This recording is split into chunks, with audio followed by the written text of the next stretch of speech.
everybody. Welcome back to another episode of the Replacement Level Podcast. I'm your host, Chris Phillips. I'll be going solo today as Rafal is going to be out today. He's still taking care of some things going on in his life. Nothing bad or anything, just a little conflict with schedule and everything. So it will be me, and then we have a very special guest today. It is Ted Schwerzler. Did I say the last name right, Ted? I'm sorry. Schwerzler. Man, I'm so wrong on that. No, you're good. Ted Schwerzler, who we've had on previously, he covers the Minnesota Twins. He's a beat writer for them, does a really great job over at Twins Daily. So obviously with Ted here, we're going to be talking about some Minnesota Twins baseball. But first, Ted, how are you? How you been? What have you been up to? Good. Yeah, it's just been a lot of baseball this summer. Probably made it to 20 or so home games thus far, 20, 30. So it's been good summer with a lot of baseball. The Saints have been exciting. It's nice to have them right down the road. Been fun seeing someone like Dallas Keuchel play there, and some of their prospects are near the top or have been at the top of the Twins prospect list. So a lot of fun baseball this summer. Nice. I gotta ask. I was up in Minnesota over in the winter. Obviously, that's where I got my wonderful Minnesota Twins T-shirt. But it kind of hit me. I was like, wait. Their AAA team is St. Paul, which is literally across, not across the street, but across town from Minnesota Twins. I don't know of another organization that kind of has that setup. Is that how cool or kind of weird is that, having basically we're over here this side of town, we watch professionals, and then we go across town, we can watch the minor leagues? I mean, tell me about it. Yeah, I'm pretty sure it's the closest AAA team or minor league team in general to the major league team in baseball. The Saints have been kind of a cult classic for years. I mean, they were owned, or maybe still owned, partly by Bill Murray. Okay. And so they've been a town favorite. They were previously kind of over by the state fairgrounds. Their new stadium, CHS Field, is gorgeous. I mean, I talk to prospects a lot, and between Fort Myers being the low A team, but also kind of their south facility from Target Field, and then the Saints and even AA Wichita, I believe they were supposed to be the Marlins AA affiliate during COVID. And because that year never happened, the first year they became anything and that stadium opened was 2021. So those three fields and facilities are just gorgeous. Twins prospects are spoiled, but it is very cool and a good thing for Minnesota, especially in this day and age where there's constant shuffling back and forth. It's a good thing that, literally they go down the street. It's nice from a relief and a pitching perspective. A lot of times that happens. Today, the Twins optioned Byron Buxton, or activated Byron Buxton off the paternity list, and optioned Trevor Larnach, and he literally just, I didn't get on a plane to go to Kansas City, and I drive across town to St. Paul. Sure. Okay, one question that's kind of odd. Has there ever been a situation where a player either going from the Twins to St. Paul or vice versa, where they're like, hey, we can't make it because we have a traffic issue? Minneapolis is one of the small biggest cities in the U.S. It's a capital. St. Paul is the capital. Right. Minneapolis, St. Paul is big, but traffic doesn't really exist here. Okay. It does, but on a few certain roads at certain times, it's not a prevalent thing. Okay. I don't think anyone is getting helicoptered across the city or something like that. Okay. But yeah, I would imagine they know in enough time. I believe earlier this year there was an instance with Kyle Garlick, but it didn't have to do with St. Paul. I want to say he was with the Twins or something. Okay. And was going to be optioned, and then they needed somebody, and so he was at the hotel or at the airport bar and was going to have a beer or something, and then had to come back to the field and potentially pinch hit or something because someone got sick, or I just butchered that story, but stuck in limbo while they were out of town.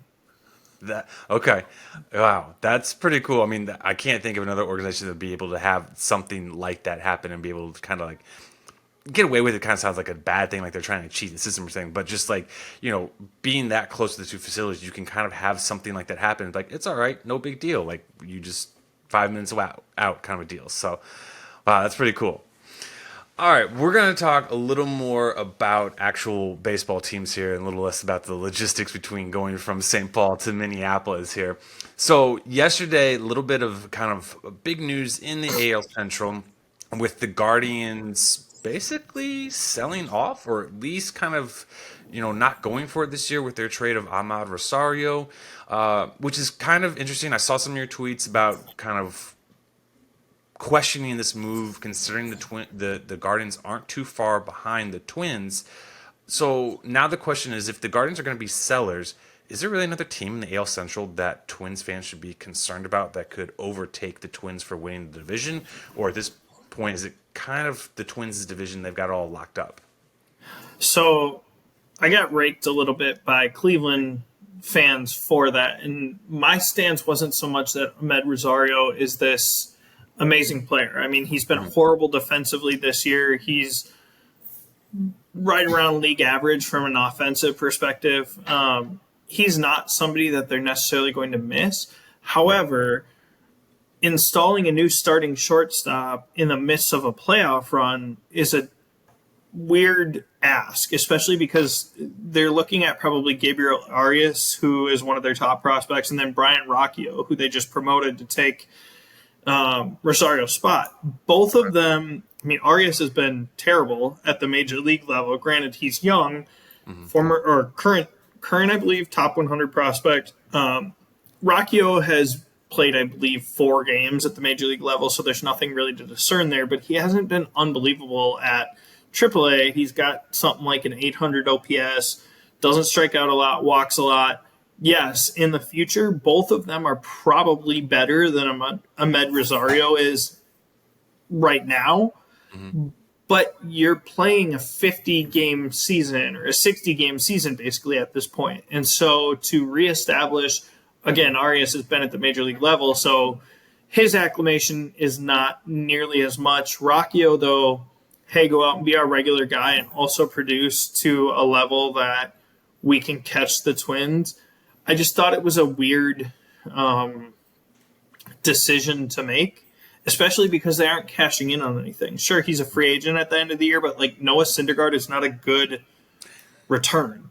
Right. They are, I believe, getting cash from the Dodgers for Syndergaard. He makes more money than Rosario does, but he's coming off the IL. He's been terrible this year. He has had Tommy John surgery. He's more name than ability at this point, and it's just a very weird decision to make. I would imagine Cleveland will add and try to stay up with the Twins. I mean, why wouldn't they? They're 2 games out going into action on Thursday here.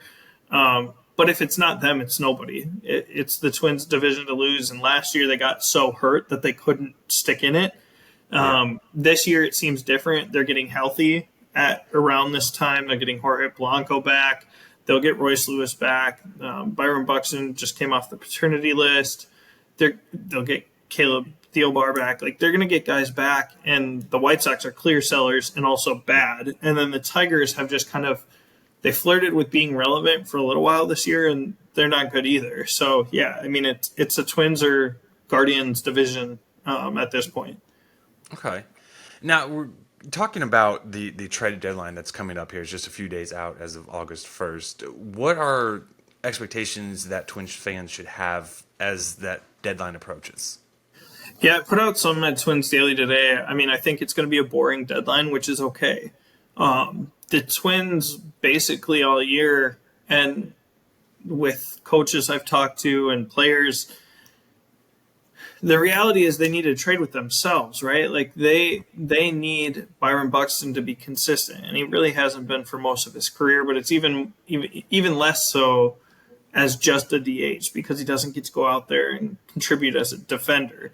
They need Carlos Correa to be consistent. He's been much better since joining the lineup as a leadoff hitter.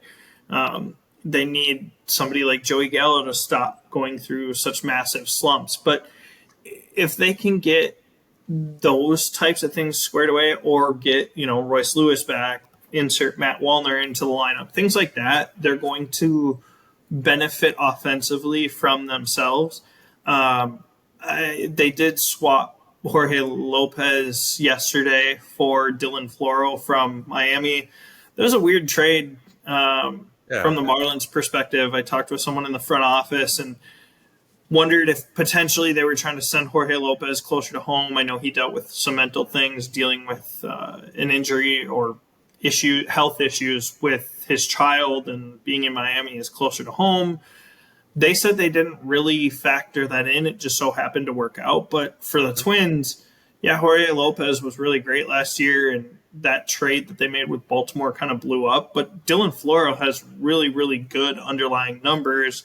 He's somebody that they could potentially put in high leverage innings down the stretch, whereas Jorge Lopez has been awful and has no good numbers. And so I would imagine the Marlins think, get him closer to home, get him acclimated, and then he has another year of control. Maybe we can sort him out, sort of thing. But I think the Twins will add another reliever, potentially a left-handed reliever, and then I think they are still keyed in on a right-handed bat. Okay. Yeah, I saw that trade yesterday too, and I kind of was the same way. I was like, well, that's interesting because the Marlins aren't exactly like out of wild card contention or anything like that. So like they could use a guy like Floro in their back in their bullpen, but obviously the Twins are going for a division and they could, definitely use it. So I was like, okay, it makes sense on the Twin side. Like just curious the return that the Marlins got for Jorge Lopez. But are there any names that you kind of heard, that might be connected and associated with the Twins at the deadline, or at this point, like nothing really? Yeah, I've written about 3 of them now. The big bat that I continue to hear is Dylan Carlson, which is not exciting. He's a former, I believe, 3rd place or 2nd place Rookie of the Year candidate. I don't think he won, but he's really fallen off since then. But he brings the ability to play solid defense, can bat right-handed. He's a switch hitter. They could platoon him potentially. He hits lefties significantly better than Michael A. Taylor, who is now forced to basically play every day because Byron Buxton can't play the outfield. And does come with a few years of team control. That's not going to come at a non-existent value. I mean, the Cardinals want pitching. David Festa and Louis Varland are 2 names that I think probably make sense in going back. Twins fans won't like the Louis Varland one, being that he's a local kid. But, I mean, you're talking about depth arms, and that's what St. Louis needs. So I think that could be an option. And then 2 pitchers that were brought up to me, Julian Merriweather and Brent Suter. Brent Suter played in the NL Central, I believe, last year or for a while with the Brewers. And then Merriweather, I think, is with the Cubs. Really what the Twins are probably, and again, without having in-depth discussions with anyone, I would imagine what the Twins are trying to do is find the guys that can pitch like the 5th through 7th innings to bridge the gap to Joan Duran, to Griffin Jacks. Ideally, Caleb Thielbar comes back, Brock Stewart comes back. They have some guys that can pitch leverage, but they don't necessarily have the bridge guys to get there. And the hope with those guys would be that maybe they have an ERA above their FIP or XFIP or XERA or something like that, where, like Dylan Floro, you don't have to give up a substantial cost to get them because they aren't producing at the highest level. And I think the Twins probably bit that bullet last year. I mean, the Tyler Mahle trade went super sideways because he blew out. But at the time, that was a great move. They dealt 2 prospects that didn't have positions to get a controllable starter with upside. The Jorge Lopez trade, too, was good because they were going for it and whatnot, but it left the greatest opportunity for them to get burned because you were talking about a guy that had put together 3, 4, 5 months of elite relief stuff and never had a track record, and they gave up a legitimate prospect for them or for him. I don't think that's something that they want to dabble in this year. I mean, going after Josh Hader or somebody like that.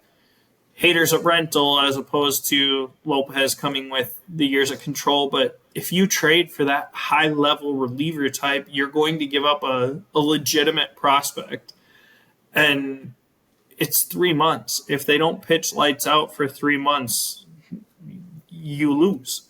So I think it'll be much more focused on the middle relief market, and then that bat. Okay. Now, Ted, you kind of talked about Buxton and how he's pretty much just the DH now going forward. They're not using him in the outfield, which I know in following you on Twitter, you've kind of always been asking this question of like, he hurt himself sliding, which is running the bases. It's not playing the outfield. So if we're letting him bat, then why are we also letting him play in the outfield? But they obviously have their reasons for that. But, basically, what is next for him? And then also what's next for Max Kepler? I know he's going to be a free agent at the end of the year. I think there's a club option for him as well. But he hasn't really been that productive at the plate, and kind of even less so productivity-wise than the Buxton has. So what's the future look like for both those guys for the Twins? Yeah, I think it sounds like Buxton has done some behind-the-scenes work and is trying, or ideally, and Rocco has never said this year that he won't play center field. I think he's kind of danced around it, and they don't really have a timetable. But yeah, I think I understand from a health perspective, standing on your feet for 9 innings and running around and blah, blah, blah. Like, yes, that's going to be more detrimental. However, a lot of the injuries he's sustained over the course of his career, or at least recent history, have been fluky. He hurt his knee last year sliding into second. He missed time from a hit by pitch this year, which, understandable, you get hit in the ribs with a 96-mile-an-hour pitch or the back. He missed time last year with a hit by pitch to the hand. He's missed time from diving and getting a concussion.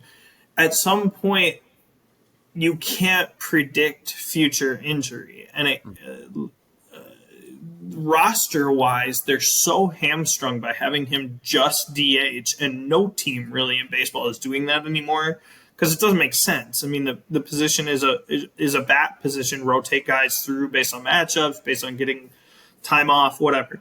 I would like to see them, and they can't really when they're competitive, but I would like to see them just get him healthy. And if that means go get another knee surgery to get things cleaned up or whatever. I mean, he is 29, 30 years old, signed to a 6 more year deal after this year.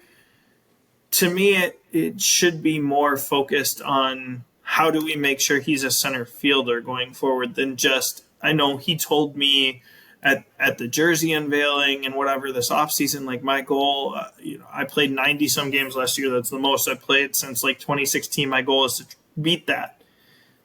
Yeah, but that doesn't really matter if you get 130 games of semi-production and you're not the same player and that sort of thing. I don't want to see them just continue to run him out there for no reason. Mm-hmm. And Kepler, I posted today on Twitter, I think that there is almost 100% probability that the Twins do not have Kepler, Gallo, Larnach, and Wallner all on their roster or in the organization as of Tuesday. They have a logjam of left-handed outfielders. Most of them are corner outfielders. Kepler told the Twins coming into the year he didn't want to play center field. Joey Gallo's played center field a little bit. The other two really don't. Someone there's got to be moved. Kepler has not been a good player for 2-3 years now. Good defender, just can't hit. And he is on a heater over the last month and a half. If some team values him more because of that, great. Otherwise, I think they look to try to include Gallo in some sort of deal so they don't have to DFA him. Larnach probably is the other one that could be had. I think they want to keep Wallner. He's another local kid that's definitely producing the best of the 3 or 4 of them, and he's the youngest. Wallner and Kepler definitely looked good against the Seattle Mariners in their latest series. Like they're upping their trade value with that. I mean, I think both of those guys would love to have another turnaround and play them again just to up their statistical output there, which I was not too thrilled about, by the way. But anyways, so okay, we're talking about trades. We've talked about the trade deadline, some of the players, what they're doing. You've mentioned earlier that Royce Lewis is going to be back. Another player that I've kind of had a little bit of interest in is Jose Miranda as well. Are they both coming back? If so, when might that be? Would that just like when rosters expand later on, or could they be up like before that? Yeah, so Royce should be back in August. He's resumed baseball activities. It's an oblique injury. Obviously, those are difficult because you never know at what point is someone going to start feeling a twinge again. I mean, Caleb Thielbar dealt with the oblique and is still on the IL with that. He came back, pitched like one game or something, and then was back on the IL. The muscle pulls when you're stressing it. You know, it doesn't pull when you're just kind of working out or whatever. So I think Royce will be back. That, and I have an article pending at Twins Daily on that. That creates an interesting discussion based on health of guys. Edward Julian has taken over second base for Jorge Polanco, which means Jorge Polanco has played third base at AAA St. Paul. That's where he'll rejoin the Twins. He isn't going to go anywhere if he's healthy, which means where do you play Royce Lewis? Same place he got hurt last year, jumping into a wall and fluky. He goes back to center field. The Twins have said at the beginning of the year that they don't really want to put him back out there. I get that there's negative connotation to that, or, hey, it's scary to go back to. I can assure you that Royce doesn't feel that way, and the Twins probably don't either, but I think that might be his long-term home. I mean, Brooks Lee exists behind Royce and probably is a shortstop, second baseman, third baseman as well with Correa at short. Royce can play the outfield. And I think that's how the Twins line their roster up the best for the postseason. It remains to be seen if they do that.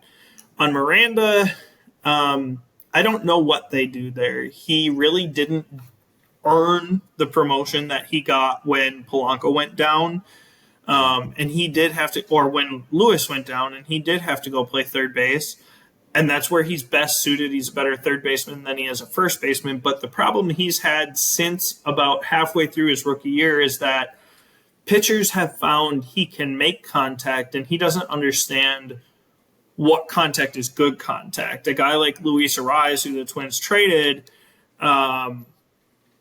he puts everything in play but knows how to get hits out of it. Whereas Miranda is a contact guy that can do damage but isn't a singles hitter. So he's swinging at anything that he can touch, and you end up with a lot of weak contact, strikeouts, ugly outs, because he's not just honing in on, hey, these are the spots that I need to target. He's been horrible this year. He really hasn't bounced back at AAA St. Paul. I don't know what they do with him. I believe he went on the injured list at this point, but I think he could probably be had in a trade, but that's tough because you don't want to trade a guy, one, while they're injured, but two, at the valley of their value, and that's really where he's at right now. You got to rebuild him back up before someone else takes a shot. Okay.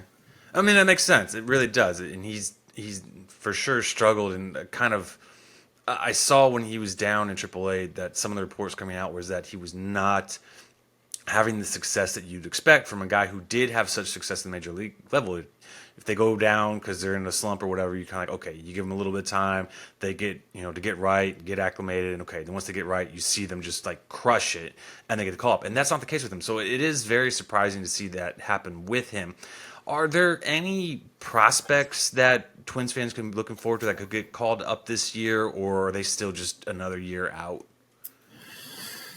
I don't think that there's anyone that probably will be a difference maker and called up this year. I mean, you have your Louis Varland, Simeon Woods Richardson, types like that could make a spot start or some sort of cameo in the bullpen. I would very much have heard timing makes sense. Brooks Lee should be to AAA by this time next week. They're Okay. basically waiting for the trade deadline.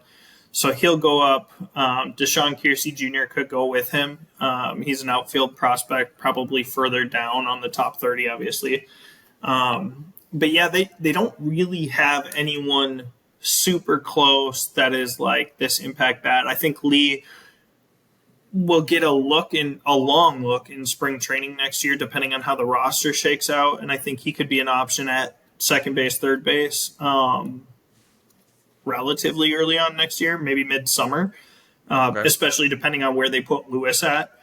But I think from a prospect perspective, the rest of the way, it'll be interesting again to see Austin Martin is now back with AAA St. Paul. He was kind of trending towards Tommy John surgery. I don't think that's going to happen. He's been playing consistently, not well, but he's been playing. He looks more like an outfielder than an infielder at this point. But if he could hit a little, he could factor in as a utility type Nick Gordon, Willie Castro next year. And then a lot of these draft picks, the Twins' second round, third round, and I think seventh round picks, all debuted in the Florida Coast or the Florida Complex League today. Their second round pick hit his first home run in his, I think, second or third at bat. So some of those guys watching the minor league reports at Twins Daily and whatnot, those guys, Walker Jenkins, should debut down there soon. So those guys will be the names to watch, but they're not going to factor in for the Twins this year.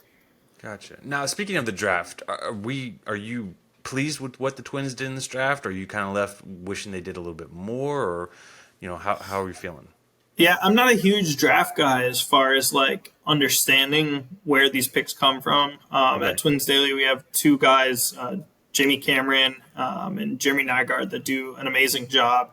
I think my biggest focus was at 5, moving up into the top 5 in a draft where there were 5 guys that would go 1-1 any other year, and you kind of lucked into that spot with the draft lottery. I'm glad they stayed chalk and went with Jenkins and didn't try to get cute and go somewhere else or cut a slot deal. So that one was a big win. This kid Winokur that they took, I believe it was the second round or third round, is a 5-tool high school kid. I mean, he looks like the real deal. Luke Keeschel that they took out of, I want to say it was Arizona State, looks the part of a good, solid contact hitter with some speed. And then, again, they rolled the dice on a prep pitcher in the competitive balance round with Charlie Soto. They did that a few years ago in the 20s with Chase Petty, and they flipped Petty to the Reds for Sonny Gray. Just seeing how Soto works out, whatever, but his ceiling is high. I mean, he's thrown 98 already. They went pitcher heavy, so it's a good crop for the system, I think. Nice. And kid throwing 98 already. That's really impressive for sure. You got to think that being around major league pitchings in there, he can maybe get another mile or two on that fastball in there, which only be even more impressive and obviously be harder to keep him down in the minors. But I have seen on your Twitter, again, I follow you on, well, it's no longer Twitter, it's X. I gotta stop calling it Twitter, it's X. I have seen on X that you've haven't gotten this question so much, but you still kind of got a lot further into the season than I was expecting with the whole, oh, we shouldn't have got rid of Luis Ariz. He's so much better. Like, getting Pablo Lopez was like a bad deal and everything. And like, one, I personally thought it was a win-win deal for both clubs. Like, you guys got a good starting pitcher, they got a good hitter to field, and a guy who plays second for them as well. So it worked out for both sides. But are you surprised at all that you're still getting like those kind of questions or those kind of comments at all, or is it like, whatever, this is normal? I think so much of that, especially on like social media or where people are, you're just going to have opinions, right? Right. Is a lot of Minnesota fans in general, sports, not just baseball, are very like one of us type, and somebody comes up through the system where they're a fan favorite or whatever. It's never going to be okay that they traded the guy. And Okay. Luis Ariz is not unlike Kirby Puckett in that he's like not the prototypical athlete. He's not chubby like Puckett was, but short, little kind of stocky guy and just an everyman's type player. And Arias doesn't do anything well except for one thing, and that's get singles, get hits, and get on base, and don't strike out. And all of those skill sets kind of combine together, especially in a game where strikeouts and power are so prevalent. He's the outlier, and he always does it with a smile, and he has a great interview and everything like that. So they could have traded him for Mike Trout or Shohei Ohtani, and it still would have been a problem. That trade was in the works. I mean, I had sources and news and whatever hitting me up this winter about that coming to fruition and them looking at Lopez and the name being Arise. And the Twins didn't want to go there, but there was never going to be a point where that was fun for fans. And I mean, they had Arise at the jersey unveiling or the new uniform rebranding this offseason. And then 2-3 weeks later, a trade that's been in the works for 2 months comes to fruition, and it kind of looks like, oh, okay, we just introduced this guy as kind of a franchise guy, and then now he's gone. But yeah, I mean, you hit it on the head. It was a perfect flip for need. They wanted a table setter, leadoff guy, had some plethora of pitching, and Lopez was the one that they deemed to be expendable. For the Twins, long term, I mean, and Miami will decide and figure it out on their own, but there's serious concern about Luis Ariz's knees. I mean, he didn't make it through either of the last 2 seasons fully healthy, and he's only in his 20s at this point. He's already not a great defender at second base. That's not going to get better as he ages and his body gets older. So, and then also, too, I don't know that the Twins knew they had this in Edward Julian, but they have pretty close to the same player. He's not the walks Arise doesn't even draw walks. He's not the on-base machine or non-strikeout contact machine, but he draws walks and he hits for power, and that gets brought up more to me than necessarily the Lopez Arias thing, is that anytime I throw out, Julian's got an OPS about 50 points north of Arias, it's, oh, you hate Arias. No, but contact for the sake of contact or singles don't do as much in a game where you have to push a player around 4 bases. If Julian can hit a double or hit a home run out of the leadoff spot, and he's also not going to strike out, he does strike out at a decent clip, but he's going to put power on the ball, he's going to take walks. That's more beneficial. I mean, it just is. It's the way the game is played. You don't want to have to get 4 hits in an inning to score a run. Yeah, absolutely. I mean, and yeah, Julian's been pretty good. I'm glad to see the Twins are finally going to stick with him at second when Polanco comes back. It'll be interesting to see how that plays out with Polanco and then Royce Lewis. I mean, both those guys can't seem to be healthy for a long period of time. So you almost wonder if it might be worth getting them a platoon at third, and then that way another one can get a day off as well. And obviously so much, like you said, is going to depend on what happens with the trade deadline and what players get moved and what guys are sticking around and stuff. But Ted, as we kind of close this up, and again, we want to thank you for coming on the show. We always love having you here. What can fans expect from you? What are you working on next? What should they be looking forward to? Yeah, I think trade deadline now for the next couple weeks, and then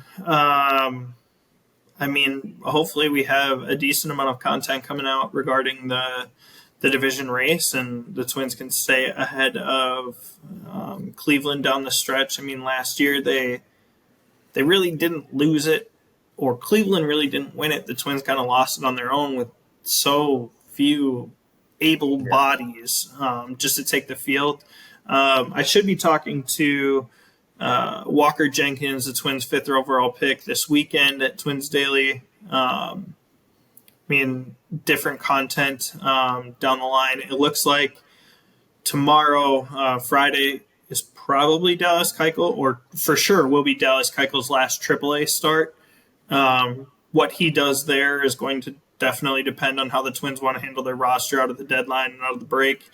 He has an opt-out on August 1st, so he will either join the Twins rotation probably as a sixth starter, or that somebody they could trade, or he will seek his release and look for something else. So a couple of storylines coming, but yeah. Okay. And where can fans find all this wonderful content that you're going to be putting out again? Absolutely. Always at TL Schwerz on Twitter, or Twins Daily as well. Perfect. Awesome. Well, Ted, thank you again for coming on. We really appreciate it. We look forward to having you back on in the future. And I mean, between your Twins, my Mariners, Rafal's Yankees, it looks like you got the best odds of the three of us at actually getting postseason baseball. So kudos to you. I guess we'll be cheering for you, since our teams are going to be like the rest of us and just sitting at home watching baseball on the couch. But again, thank you, Ted, for coming on. For all our fans out there, you can find us at YouTube. You can find us on Twitter. You can find us on Spotify, Apple Podcasts, anywhere you can really get your podcasts. We're on there. You can follow me at C_Phillips_13. You can follow us at The Replacement Level 1 on Twitter. So again, Ted, thank you for coming on. Fans, we will see you guys all next time.